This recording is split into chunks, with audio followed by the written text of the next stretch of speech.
현재 세계 최고의 전차라는 명성을 얻고 있는 K2의 지위가 위협받고 있습니다. 재원이나 성능 같은 스펙으로는 K2에 비견할 만한 전차가 있긴 하지만 해외 수출 기준으로 봤을 때 가격 대비 성능, 빠른 납기와 신뢰할 수 있는 후속 지원 등의 종합적인 면으로 평가하면 K2를 따라올 전차가 없습니다. 그러나 영원한 승자가 없는 것처럼 무기 분야에서도 영원한 절대적 강자는 있을 수 없습니다. 대전차 미사일과 드론 등 첨단 무기들이 등장하며 한때 전차 무용론이 대두되기도 했으나 러시아 우크라이나 전쟁, 이스라엘 하마스 전쟁의 실전 사례를 통해 전차가 지상전의 왕자라는 사실을 다시 한번 확인할 수 있었습니다. 따라서 미국, 독일, 프랑스 등 오랫동안 세계 무기 시장을 주름잡던 전통과 관록의 기존 방산 강국들은 K2와 대결하는 것을 포기하고 아예 새로운 개념의 차세대 전차 개발에 본격적으로 나서고 있습니다. 그렇다면 앞으로 전차 강국이라는 대한민국의 위상은 반짝하고 사라질 짧았던 추억으로 전락하게 될까요?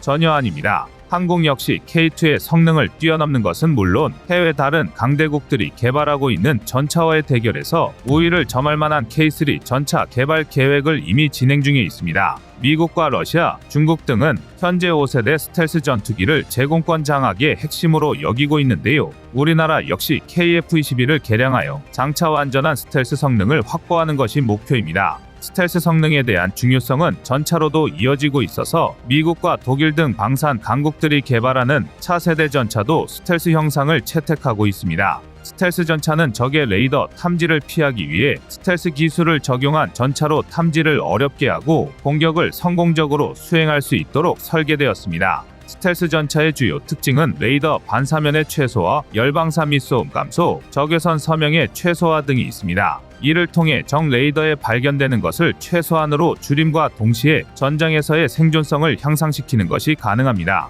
이 때문에 스텔스 전차는 전차의 외형이나 소재가 스텔스에 적합하도록 설계되어 있으며 이를 통해 레이더 파장을 반사하거나 흡수하는 능력이 향상됩니다. 열방사와 소음을 감소하면 적은 열탐지나 청각 탐지가 어려워집니다. 이 때문에 현재 세계 각국에서는 스텔스 전차의 연구 및 개발에 많은 관심을 기울이고 있는데요. 문제는 아직 스텔스 전차 개발에 있어서는 대한민국이 두각을 나타내지 못하고 있다는 것입니다. 일각에서는 전통적인 방산 강국들이 전차 시장 탈환과 과거의 명성을 되찾기 위해 타도 한국을 외치며 개발에 매진하고 있어서 K2 이후 한국의 차세대 전차에는 큰 기대를 할 수 없다는 비관론을 내세우기도 합니다. 하지만 대한민국의 무기 개발사는 고난의 연속이었습니다. 관련 기술은 언제나 처음부터 연구하고 개발해야 했고 시간은 충분하지 않았으며 개발 예산이 풍부한 적도 없었습니다. 그래도 일단 목표를 세우면 반드시 해당 무기를 개발하고야 말았는데요. 이는 과거의 사례를 통해서도 알 수 있습니다.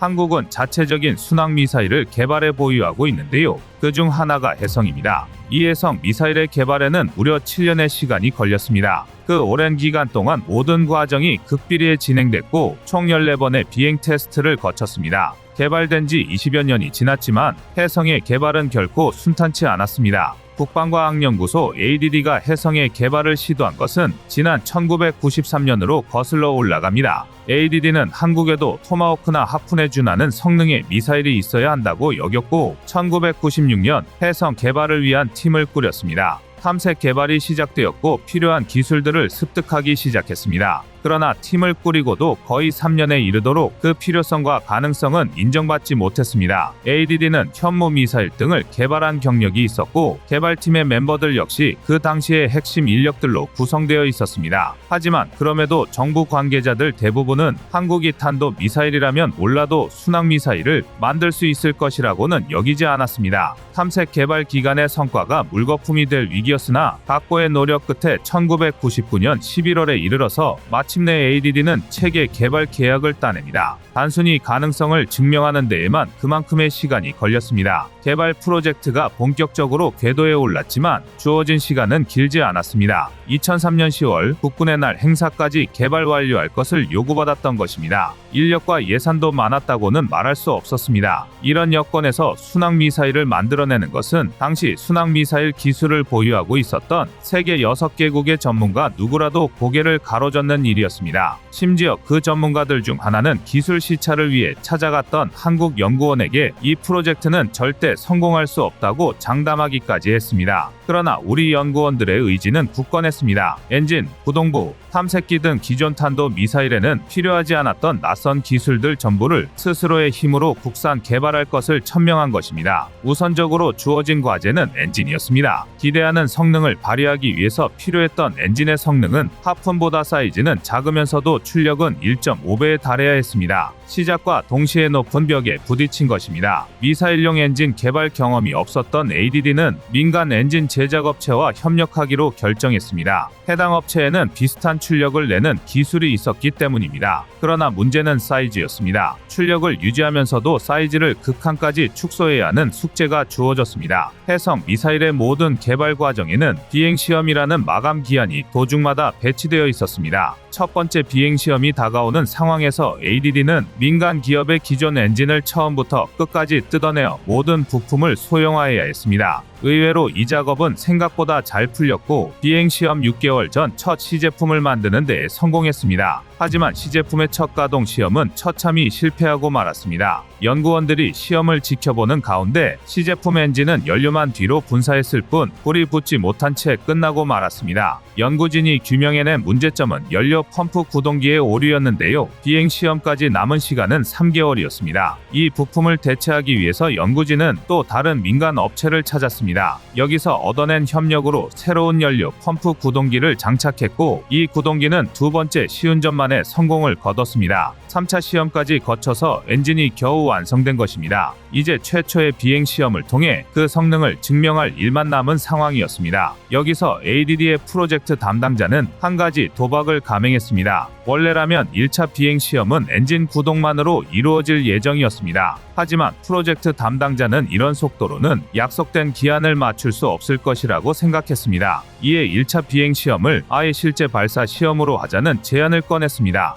연구진들의 부담은 더욱 커지겠지만 대신 단 한 번의 실험으로 훨씬 많은 데이터를 얻을 수 있으며 시험이 성공한다면 프로젝트의 성공 가능성을 투자자들에게 확신시킬 수 있었습니다. 다만 시험이 실패한다면 담당자 본인은 어떤 식으로든 책임을 져야만 했습니다. 결국 이 제안은 받아들여졌고 다행히 한국이 처음으로 만든 순항미사일용 엔진은 제 성능을 뿜어내주면서 보란듯이 시험을 성공시켰습니다. 이걸로 해성 미사일이 완성될 수 있다는 확신이 연구원들 사이에 뿌리 내렸습니다. 그러나 곧이어 엔진 축소화와 구동장치 개발이라는 벽에 부딪히고 말았고 이 고비를 넘기자 다시 탄두 개발이라는 쉽지 않은 장애물이 등장했습니다. 이 밖에도 온갖 어려움이 튀어나왔지만 ADD 개발진들은 결국 해성을 목표했던 기간 내에 성공적으로 개발해내고야 말았습니다. 지금까지의 내용으로 확실히 알 수 있는 건 한국은 개발하기로 한 무기는 어떤 식으로든 개발한다는 것입니다. 다시 차세대 스텔스 전차 이야기로 돌아오면 현재 미국, 러시아, 유럽은 물론 중국도 스텔스 전차 개발에 열을 올리고 있습니다. 그중 일부는 실증 전차를 내놓기도 했는데요.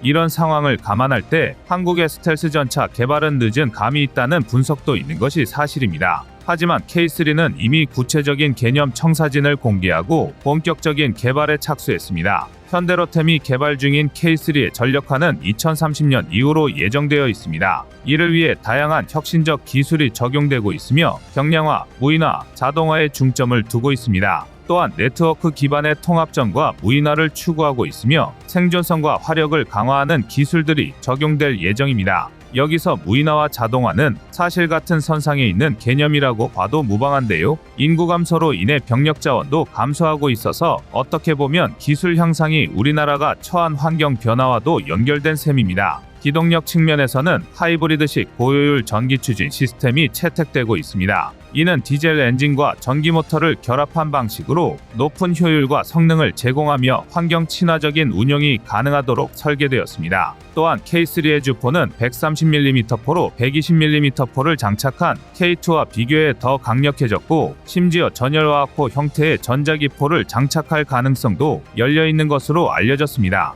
전열화학포란 화학추진제의 전기에너지가 더해진 포로 레일건과 일반 포의 장점을 모두 가지고 있습니다. 하지만 전열화학포의 단점에 대한 지적도 만만치 않기 때문에 실제로 적용될지는 시간을 가지고 더 지켜봐야 할 것 같습니다. K3 전차는 무인화에 대한 방향성도 찾아볼 수 있는데요. 원격 사격 통제 시스템인 RCWS가 있어 사수가 외부로 신체를 노출시키지 않고 안전하게 사격하는 것이 가능합니다. 여기에 한국 전차 운용의 고질적인 단점으로 지적되던 문제도 개선되는데요. 영상 등을 통해 조종수가 해치를 열고 전차 밖으로 몸을 내놓고 운행하는 것을 보신 적이 있을 겁니다. K3에는 6개의 카메라로 구성된 영상 장비가 장착돼 내부에서도 외부 상황을 360도 조망할 수 있어 승무원의 안정성이 크게 향상될 예정입니다. K3를 운영하는 승무원은 전차장, 조종수, 포수 이렇게 3명일 것으로 예상되는데요. 포탑 하부의 캡슐형 승무원실에 탑승해 생존성 향상을 더욱 증대시킵니다.